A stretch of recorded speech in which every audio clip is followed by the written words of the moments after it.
تو بہرحال جمعے کا بڑا اہتمام تھا۔ رسول پاک علیہ الصلاۃ والسلام فرماتی ہیں جمعے کے اندر ایک گھڑی ایسی ہے اس میں جو دعا مانگی جاتی ہے قبول ہو جاتی ہے۔ جمعے کے اندر اگر کوئی بندہ انتقال کر جائے اللہ پاک اس کو قبر کے حساب سے محفوظ فرما دیتے ہیں۔ جمعہ بہت مبارک دن ہے اور قیامت والے دن بھی جمعے کو یوم المزید کہا جائے گا، اور اللہ پاک کے خاص انعامات جو جنت والوں کو دیے جائیں گے اس میں اضافہ جمعے کے دن کیا جائے گا۔ تو بہرحال جو آدمی سورہ کہف پڑھتا ہے جمعے کے دن، اللہ پاک قیامت والے دن جبکہ صرف اپنے اعمال کا نور ہوگا، اللہ پاک اس کو نور دیں گے اس کے قدم سے لے کر بادلوں تک۔ اور فرمایا کہ جب آدمی حج کرتا ہے یا عمرہ کرتا ہے، حلق کرواتا ہے، بال منڈواتا ہے، ہر بال ایک نور بن کر اللہ اس کو اس کے ساتھ لگا دیں گے۔ حج کرتے ہوئے جو کنکریاں ماری جاتی ہیں، ہر کنکری ایک نور اس کے لیے بنا دیا جائے گا۔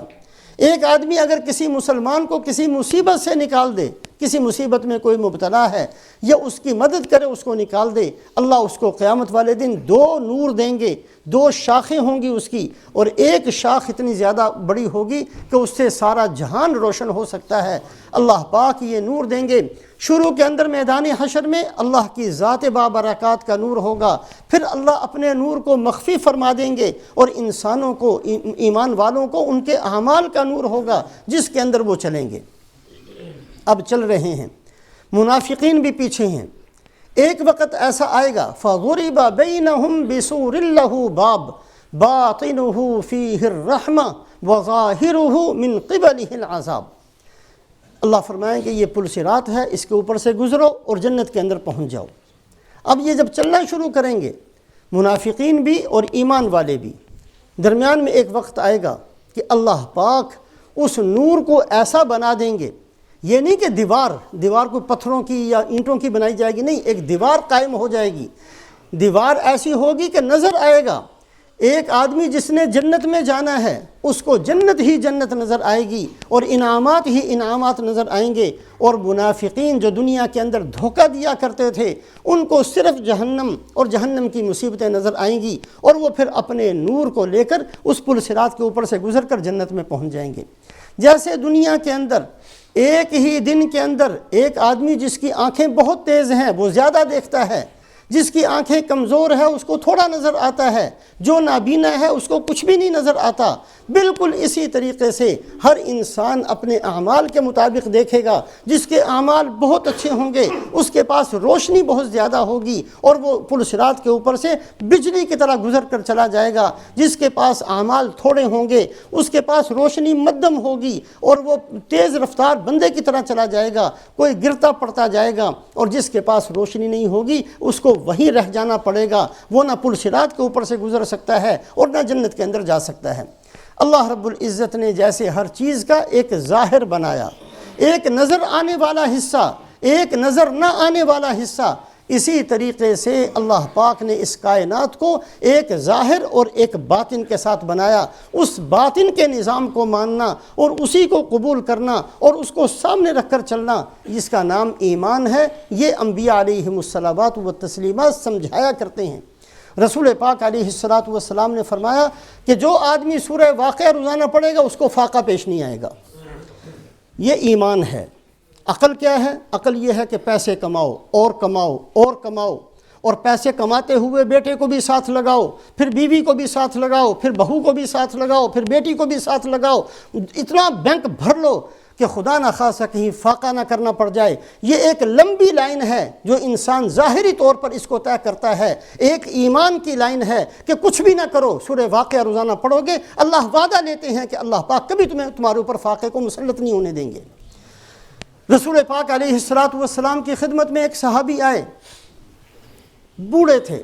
یا رسول اللہ صلی اللہ علیہ وسلم، بہت بوڑھا ہو گیا ہوں، حافظہ بہت کمزور ہے، نگاہ بڑی کمزور ہے، جو کچھ آپ فرمائیں گے سارا مجھے یاد نہیں رہے گا، میری عافیت کے لیے اور میرے لیے بہترین قسم کی کوئی مختصر سی بات تو مجھے فرما دیں۔ آپ نے فرمایا صبح اٹھا کرو سبحان اللہ العظیم وبحمدہ ولا حول ولا قوت الا باللہ، یہ کلمات پڑھ لیا کرو۔ اگر ان کلمات کو 3 دفعہ روزانہ صبح اٹھ کر پڑھ لو گے اللہ پاک تمہیں 4 بیماریوں سے محفوظ رکھیں گے۔ اللہ پاک تمہیں فالج سے محفوظ رکھیں گے، فالج نہیں ہوگا۔ اللہ تجھے اندھا ہونے سے محفوظ رکھیں گے، اندھے نہیں ہوگے، بینائی ختم نہیں ہوگی۔ اللہ تمہیں جنون سے محفوظ رکھیں گے، پاگل پنا تمہارے اوپر نہیں آئے گا، اور اللہ پاک تمہیں کوڑ سے محفوظ رکھیں گے۔ انسان اپنی صحت کے لیے بہت کچھ کرتا ہے، فلانی دوائیں کھاؤ، خون کو پتلا کرو، ورزش کرو، بھاگو دوڑو، یہ کرو وہ کرو، اس لیے کہ صحت مند رہیں، اس لیے کہ خون چلتا رہے، اس لیے کہ کہیں فالج کا اٹیک نہ ہو جائے، کہیں دل کا اٹیک نہ، یہ ساری چیزیں ہیں، یہ ظاہر ہے۔ اللہ کے نبی صلی اللہ علیہ وسلم ایمان کی بنیاد پر جو اپنی امت کو چلاتے ہیں، یہ چند کلمات پڑھ لیے جائیں، اللہ کے نبی صلی اللہ علیہ وسلم فرماتے ہیں کہ اس بندے کو یہ 4 بیماریاں پیش نہیں آئیں گی۔ فرمایا جو آدمی صبح کو گھر سے نکلتے ہوئے بسم اللہ توکلت علی اللہ ولا حول ولا قوت الا باللہ العلی العظیم یہ پڑھ لے، اللہ پاک فرشتہ مقرر فرماتے ہیں جو اسی وقت کھڑے ہو کر کہتا ہے کفیتا ووقیتا وہدیتا، اللہ پاک آج تیرے سارے کام بنا دیں گے، اللہ تجھے ہدایت پر رکھیں گے اور اللہ تیری حفاظت بھی کریں گے۔ اس کو اس دن کوئی حادثہ پیش نہیں آئے گا، کوئی ایکسیڈنٹ کے اندر اس کی موت واقع نہیں ہوگی جس آدمی نے صبح کو اٹھ کر یہ کلمات پڑھ لیے ہوں گے۔ ہر چیز کا ایک ظاہر ہے، ہر چیز کا ایک باطن ہے، اس باطنی نظام کو سمجھانے کے لیے انبیاء علیہم الصلوات و تسلیمات تشریف لایا کرتے ہیں۔ آج ہم سب کے سب کوئی کسی پریشانی کے اندر مبتلا ہیں اور اپنے اپنے طور پر اس کے حل کے لیے رات دن کوشش کرتے ہیں، کسی سے پوچھتے ہیں، مشورے کرتے ہیں کہ کیا کریں، اس مصیبت سے کیسے نکل سکتے ہیں۔ ایک تو اس کا ظاہر ہے جس کے اندر ہماری ساری زندگی برباد ہو چکی، ہم نے بچپن گنوا دیا، ہم نے جوانی برباد کر دی، آج ہم بڑھاپے تک یہی سوچتے رہے، لیکن ہم میں سے کوئی بندہ یہ نہیں کہہ سکتا کہ میری پریشانیاں ختم ہو چکی ہیں، میری مصیبتیں ختم ہو چکی ہیں، میں آج دنیا کا وہ بندہ ہوں جس کو کوئی مسئلہ نہیں ہے۔ ہم میں سے کوئی بندہ یہ اعلان نہیں کر سکتا۔ ہم نے ہر پریشانی کو دور کرنے کی کوشش کی، پریشانیوں نے ہمارا ساتھ نہیں چھوڑا، ہم نے مصیبتوں سے بچنے کی ہر کوشش کی، مصیبتیں ہمارے اوپر مسلط رہیں، اس لیے کہ ہم ظاہر کو دیکھنے کے عادی ہیں۔ اللہ کے نبی اللہ پاک فرماتے ہیں من اعرض عن ذکری فإن له معیشۃ ضنکا، جو میرے دین کو چھوڑ کر چلے گا میں اس کی زندگی تنگ کروں گا۔ اس پر بھی غور کریں کبھی کہ یہ پریشانیاں کس وجہ سے ہیں۔ اس وجہ سے ہیں کہ دین ہمارے اندر پورا نہیں ہے، اس وجہ سے میں پریشان ہوں۔ میں نے ہر علاج کرنے کی کوشش کی، میں نے دین پر چلنے کا ارادہ نہیں کیا، میں نے ساری کوششیں کی، میں نے اپنے گھر کو مال سے بھر دینے کی کوشش کی، میں نے مربے خریدنے کی کوشش کی، میں نے مکانات خریدنے کی کوشش کی، میں نے بزنس کو بڑھانے کی کوشش کی، میں نے اولادوں کو بڑا بڑا پڑھانے کی کوشش کی، میں نے دیندار بننے کی اور دیندار بنانے کی کوشش نہیں کی، جس کی وجہ سے سب کچھ ہوتے ہوئے آج ہم پریشان ہیں۔ آج ہماری پریشانی بھوک کی وجہ سے نہیں ہے، ہماری پریشانی کپڑوں کے نہ ہونے کی وجہ سے نہیں ہے، ہماری پریشانی کیا ہے؟ ہماری پریشانی ایسی پریشانی کہ راتوں کی نیند اڑی ہوئی ہے، ایسی پریشانی کہ شکر کے نام کا کوئی لفظ ہماری زبان پر نہیں آتا۔ ہم میں سے ہر بندہ رونے والا، ہر بندہ چیخنے چلانے والا، ہر بندہ واہ ویلا کرنے والا، کیوں؟ اس لیے کہ من اعرض عن ذکری فإن له معیشۃ ضنکا، یہ اللہ کا نظام ہے، یہ باطنی نظام ہے جو دنیا کے اندر کارگر ہے، جو ہمارے سب کے اوپر چل رہا ہے۔ ہم سب پریشان رہیں گے جب تک ہم دین کو اختیار نہیں کر لیتے۔ رسول پاک علیہ الصلاۃ والسلام فرماتے ہیں لا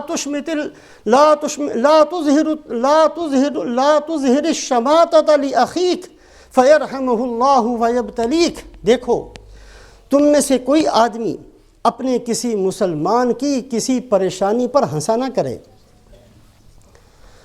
کسی کا رنگ کالا ہے، اس کا مذاق اڑا دیا، کوئی معذور ہے، اس کی معذوری کا مذاق اڑا دیا، کسی کے ہاتھ پاؤں ٹیڑھے ہیں، اس کا مذاق اڑا دیا۔ تم میں سے کوئی آدمی اپنے کسی بھائی کی کسی تکلیف کا، کسی مصیبت کا، کسی عیب کا، کسی نقص کا مذاق نہ اڑائے۔ فَيَرْحَمُهُ اللَّهُ وَيَبْتَلِيكَ، اگر مذاق اڑاؤ گے اللہ اس پر رحم کر دیں گے، خواہ دنیا میں رحم کر کے اس کی اس مصیبت کو دور کر دیں، یا اس پر رحم کر دیں گے کہ اس کا بدلہ آخرت کے اندر اس کو دے دیں، لیکن تمہیں اللہ ضرور اس کے اندر مبتلا کر دیں گے۔ کسی نہ کسی مصیبت کے اندر پھنس جاؤ گے۔ آج ہم مصیبتوں کا شکار ہیں، کبھی سوچتے ہیں کہ ہم نے کسی کا مذاق تو نہیں اڑایا ہوا، ہم نے کسی کے اوپر کبھی قہقہ تو نہیں لگایا، کبھی کسی کو تانا تو نہیں دیا، کبھی کسی کو تنگ تو نہیں کیا۔ ہر چیز کا ایک ظاہری نظام اور ایک اندر کا نظام۔ جو صرف ظاہر کو دیکھتے ہیں قرآن ان کو غافل کہتا ہے، جو ظاہر کو بھی دیکھتے ہیں اور باطن کو بھی دیکھتے ہیں وہ ایمان والے ہیں۔ انبیاء علیہم الصلوات و تسلیمات اس اندر کی محنت کے لیے، اس ایمان کو بنانے کے لیے تشریف لاتے ہیں۔ اللہ کا احسان ہے کہ اللہ نے ہمیں مسلمان بنایا اپنے ایمان کو بنانے، اپنے ایمان کو سنوارنے، اپنے ایمان کو بڑھانے، اپنے ایمان کو مضبوط کرنے اور پھر اپنے ایمان کو ساتھ لے کر جانے کی نیت کرنا، ارادہ کرنا، کوشش کرنا، دعائیں کرنا۔ اللہ مجھے اور آپ کو نصیب فرمائے۔